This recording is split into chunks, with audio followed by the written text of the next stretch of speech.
बोला ताड़ियां बजाओ, हमने ताड़ियां बजाई, थालियां क्यों थालियां, मोमबत्ती। मोदी को ये किसान भाई नहीं दिख रहे, ये भी तो देखे, ये रोडों पे बैठे हुए हैं, इतनी ठंड का टाइम है।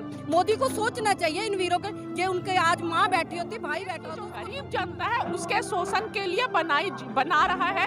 देश में दो ही तबका रह जाएगा, या तो बहुत अमीर या फिर बिल्कुल गरीब, और बीच में भाई करने का काम ना करे, किसानों का शोषण ना करे, क्योंकि यही हमारी आर्थिक रीढ़ की हड्डी। लोग कहते हैं हमने वोट किसी और को डाली है, जो जहाँ इनको रही है, ये सब धोखेबाजी हो रही है। बहुत कुछ हिला देती है। आप सो रहे हो, आप किसानों के साथ खड़े हो तो किसानों के हक में बोलिए, गवर्नमेंट को जगाइए। मीडिया सबसे बड़ा। इसीलिए मैं आपसे सवाल पूछ रही हूँ, आपने एक हिंदुस्तान वर्ड यूज किया, तो कॉन्स्टिट्यूशनली हिंदुस्तान वर्ड कहाँ इस्तेमाल होता है या कहाँ पे लिखा हुआ है? 1947 में देश आजाद हुआ ना जी, किसकी वजह से हुआ? पंजाबियों की वजह से। मैं एक ही बात बोलती हूँ, 1700 में अंग्रेज आए थे, जब तक पंजाब की तरफ उंगल नहीं आई तब तक आजादी की लहर।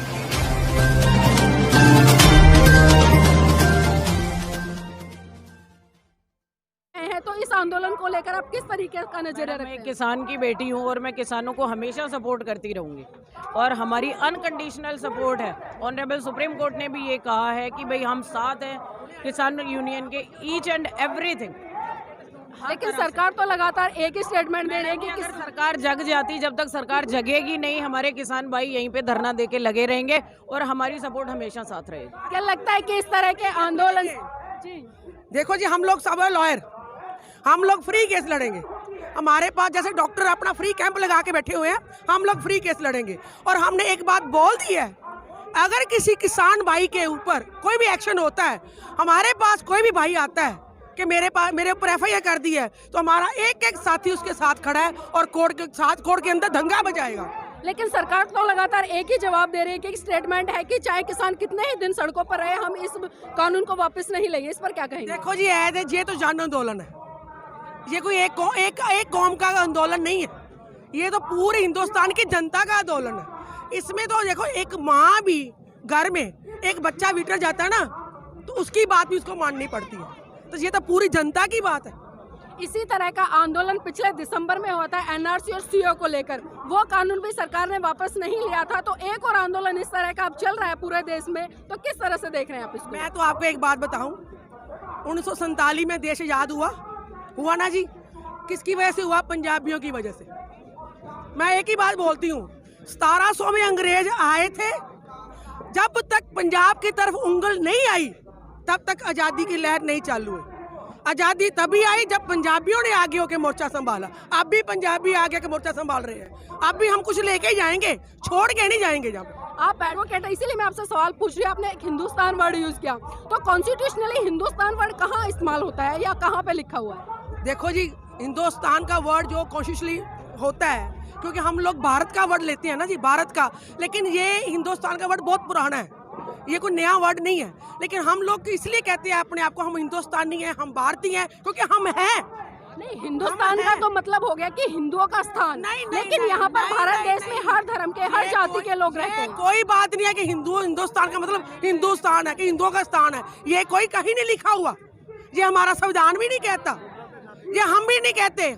ये हम लोग भारतीय हैं तो भारतीय ही रहेंगे और भारतीय ही रहेंगे और भारतीय ही रहते हैं। हम लोग कभी नहीं ये बात मानेंगे, हम तो कहते हैं बी इंडियन बाय इंडियन, बस। बिल्कुल। आपका क्या कहना है इस कानून को लेकर? जो कानून इसने पास किए हैं वो रद्द करा के रहेंगे हम, जो चाहते हैं हम। ये कहता है नहीं होंगे, ये होने चाहिए। सबकी एक आवाज है, सब एक मुठ है, कोई इसमें जात पात नहीं, सब एक है, जो भी धर्म के है। आपको इन कानूनों में क्या कमी लगती है जो इनको वापस कराना चाहते हैं? इसलिए हम जो भाई ये कनक होती थी, जो चावल होते थे, बेच के जो अपना आधा साहब वहाँ से ले लेते थे आड़तियों से, कोई बीमार हो जाए, बेटी की शादी करते थे तो उससे ले आते। अब ये प्राइवेट कर देंगे, लेके चले जाएंगे, हम किसके पीछे भागेंगे? ये है, इसलिए कानून ये वापस होने ही चाहिए। ये हमें बेच रहा है एक हिसाब का। यही बात, देश में जब बहुत तरह की समस्याएं पनपी हुई हैं, उन समस्याओं पर सरकार काम ना कर कर किसानों के विरोध में जो कानून लेकर आती है, तो मीडिया किस लिए? जगाओ ना सरकार को। मीडिया तो बहुत कुछ हिला देती है। आप सो रहे हो, आप किसानों के साथ खड़े हो तो किसानों के हक में बोलिए, गवर्नमेंट को जगाइए। मीडिया सबसे बड़ा है। लेकिन मीडिया, जो हम मेन मीडिया की बात करें, तो क्योंकि सत्ता में मोदी सरकार है, गोदी मीडिया है, मोदी मीडिया मैं नाम नहीं लूंगी, गोदी मीडिया। इसलिए जो है ना, हिंदुस्तान को, हमारे देश को ये लोग खोखला कर दिया है और आगे करेंगे। अगर 3.5 साल और ये सरकार रहेगी तो हमें ना एक दिन भीख मांगने की नौबत आ जाएगी। देखिए, इस तरह के जब आंदोलन होते हैं लगातार लोगों की एक ही आवाज़ आती है कि अगली बार हम इस सरकार को वोट नहीं देंगे। लेकिन हमने देखा कि 2014 में पहली बार इसकी सरकार बनी, लेकिन उसके दोबारा भी अभी लोगों ने फिर 19 में जीता है, तो क्या कहेंगे? लोग नहीं जिताते, ये अपने ईवीएम जो है ना वो मशीनें अपनी तरफ कर लेते हैं। लोग नहीं जिताते, लोग कहते हैं हमने वोट किसी और को डाली है तो जहाँ इनको रही है। ये सब धोखेबाजी हो रही है। मोदी सरकार फेल है और फेल करके ही छोड़ेंगे। तो क्या भारत के लोगों को एकजुट होकर ईवीएम के खिलाफ प्रोटेस्ट नहीं करना चाहिए? बिल्कुल करना चाहिए। और आज जो यहाँ पर हो रहा है, हर अन्याय के खिलाफ भारत के लोगों को एक साथ होकर भाईचारे के साथ मुखालफत करनी चाहिए। और कहीं ना कहीं ये जो प्रोटेस्ट है भारत सरकार के सर का दर्द बन गया होगा। सबसे ज़्यादा विरोध हो रहा है बिल के खिलाफ, उससे ज़्यादा यहाँ के भाईचारे को देखकर परेशान हो गए होंगे। मैं एक सवाल और लूंगी आपसे। पिछले साल दिसंबर में एनआरसी और सीए को लेकर एक आंदोलन छिड़ा था।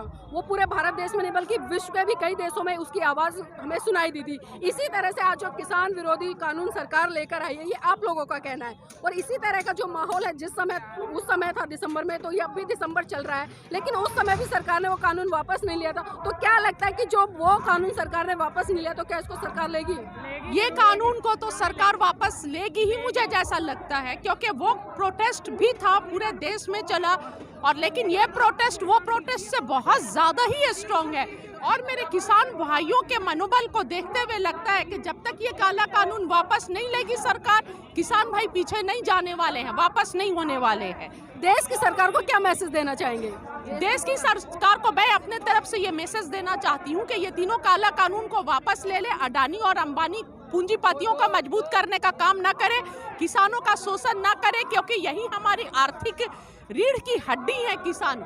और इन्होंने ही अभी लॉकडाउन में जो इतना खराब स्थिति थी देश की, जहां पे जीडीपी -23.9 चली गई थी, किसानों ने 3% जीडीपी गिरने से बचाया था। तो देश के किसानों का पूंजीपतियों के हाथों शोषण ना करे सरकार। फिर से बहुत मुश्किल से हमें आज़ादी मिली है, दोबारा से देश को गुलाम ना बनाए सरकार। एक आज़ादी वो थी जब 1947 में मिली थी, और ये भी इसी तरह ये भी एक तरह से आज़ादी की ही लड़ाई के जैसे है कि इस बार हमें तानाशाह सरकार की नीतियों के खिलाफ आज़ादी की लड़ाई है। 1947 में जब भारत देश में अंग्रेजों का शासन था, एक समय तो जो गोरे अंग्रेज थे वो शासन कर रहे थे, तो आज कौन से अंग्रेज है जो इस देश पर तानाशाही करके इस देश के लोगों का शोषण कर रहे हैं? ये कहीं ना कहीं डायरेक्टली और इनडायरेक्टली सरकार के साथ अडानी और अंबानी पूंजीपति देश के उद्योगपतियों का शासन होने जा रहा है। और आप देख रहे हैं जिस तरह एक एक करके सरकारी संस्थान बिकते जा रहे हैं। लेकिन देश में अगर मानिए एक तरफ से मान भी लेते हैं कि पूंजीपति देश की स्थिति ऐसी मजबूरी है कि बेच रही है सरकार, तो क्या 2 ही पूंजीपति हैं जिनके हाथों सब बेच रही है? सिर्फ 2 ही? तो ये दोनों पूंजीपति अडानी और अंबानी के आगे पूरे देश को फिर से गुलाम बना दिया जाएगा। जब देश में कोरोना नाम की महामारी फैली हुई है, उस समय सरकार को इस दिशा में काम करना चाहिए, अच्छी दवाइयाँ निजात करनी चाहिए, लेकिन सरकार उन पर काम ना कर इस तरह के कानून लेकर आ रही है जो कि जनता के हित में नहीं है। तो इस पर क्या कहना है? बिल्कुल, सरकार को पुनः विचार करना चाहिए अपनी नीतियों के खिलाफ, और शर्म आनी चाहिए। जिस टाइम मजदूर मर रहे थे रोडों पर, सड़कों पर, सरकार ने उन मजदूरों को बचाने के लिए कुछ नहीं किया। ना कोई दवा दिए, ना मास्क दिए फ्री में, ना सैनिटाइजर दिए, और सब कुछ भी इस दिशा में काम नहीं किया। और जहां पर देश को आर्थिक स्थिति को मजबूत करने की बात है, गरीबों की, कमजोरों को रोजगार देने की बात है, युवा बेरोजगार है, उस जगह पे काम न करके सरकार क्या कर रही है? प्लेन ले रही है अपने लिए प्लेन, पार्लियामेंट बना रही है फिर से, जिस बातों की कोई जरूरत नहीं है। उसी तरह ये तीनों काला कानून भी किसानों के शोषण के लिए और देश की जो गरीब जनता है उसके शोषण के लिए बना रहा है। देश में 2 ही तबका रह जाएगा, या तो बहुत अमीर या फिर बिल्कुल गरीब, और बीच में खाई हो जाएगी। सरकार में जब मोदी जी थे, सरकार में नहीं थे, उन्होंने सरकार में आने से पहले बहुत बड़े बड़े वादे किए थे, और उन्होंने एक बहुत बड़ा वादा किया था इस देश के युवाओं के लिए कि अगर हम सरकार में आते तो इस देश के युवाओं को प्रति वर्ष 2 करोड़ नौकरियां मुहैया कराएंगे। क्या वो नौकरियां लोगों को मिली? कुछ नहीं किया। कुछ भी नहीं मिली। युवा जो है बेरोजगार है, पकौड़ा तलने की नौकरी दे रहे हैं, प्रोवाइड करा रहे हैं, युवा सुसाइड कर रहे हैं। तो वही काम कराना चाहता है युवा को। आपने चाय बेची तो वही युवा कराएंगे, इतना इतना पढ़ पढ़ के तो युवा ये करेंगे। कुछ नहीं कहा, किसी को नौकरी नहीं दी। आज आप महिला है तो किस तरह से इस आंदोलन में अपनी सक्रिय भूमिका निभा रहे हैं? हम जैसे हो पा रहा है, जिस तरह से सेवा करके, लोगों से मिलकर बात करके, अपने तरफ से जो हम कर सकते हैं उस तरह से उचित तरीके से वो करके हम ये करें। और सबसे पहले अपनी आवाज़ हम सरकार तक पहुंचाना चाहते हैं, एक स्ट्रांग वॉइस के।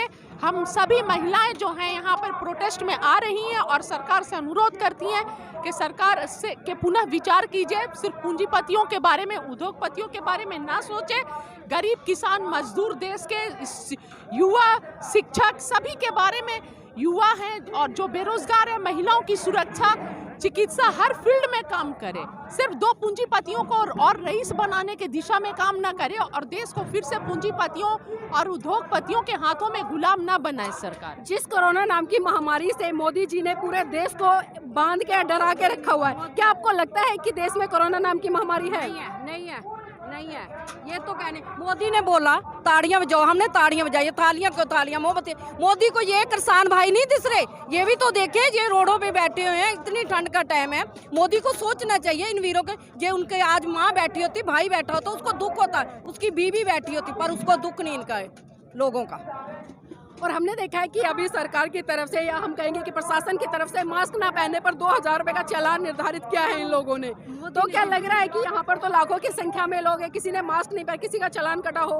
नहीं, किसी का नहीं काटा। हम डेली आ रहे, दिल्ली तिलक नगर से डेली आ रहे, यहाँ पे सेवा करके 8 बजे चले जाते हैं। ओला पे आ रहे, कोई नहीं। मेरा एक सरकार से सवाल है कि सरकार जहाँ पर इलेक्शन रहता है, जहाँ पे रैलियाँ होती हैं, वहाँ पे तो कोई रूल रेगुलेशंस नहीं होते हैं, कोई कोरोना की बात नहीं होती है। लेकिन इलेक्शंस खत्म होते और महामारी खत्म होते, हर जगह फिर कोरोना आ जाता है। तो कोरोना हमेशा है ना, हर जगह है। इलेक्शंस नहीं होने थे, बड़ी बड़ी रैलियाँ नहीं होनी थी, प्रोग्राम्स नहीं होने थे पॉलिटिकल, वो सब क्यों नहीं बंद की सरकार? मतलब कहने का मतलब आपका ये है कि जब सरकार के कोई काम होते हैं तो कोरोना गायब हो जाता है, और जब आम जनता के काम होते हैं तो कोरोना आ जाता है। सरकार को कोरोना की याद आ जाती है। जब अमेरिका का प्रधानमंत्री आया तब तो इतने खर्चा कर, ये पब्लिक के लिए कुछ नहीं खर्चा कर रहे मोदी जी। तब तो कहते इतना बना दिए, ये बना दिया, ये कर दिया, अहमदाबाद को सजा दिया। अब क्या कर रहे हैं? बिल्कुल, तो आप देख सकते हैं यहाँ पर महिलाओं का भी गुस्सा है, और वो गुस्सा उनका जायज है, बरकरार है, क्योंकि वो भी देश का एक हिस्सा है और इस देश के गौरव में वो अपना एक अहम भूमिका निभा रही है। तो बहुत बहुत धन्यवाद करते हैं हम इनका। अपना चैनल, आपका चैनल, समाज का चैनल, देश का चैनल NB News 24/7 को आप लाइक करें, सब्सक्राइब करें और ज्यादा से ज्यादा इसकी वीडियो को शेयर करें, ताकि हर खबर को मैं आप तक आसानी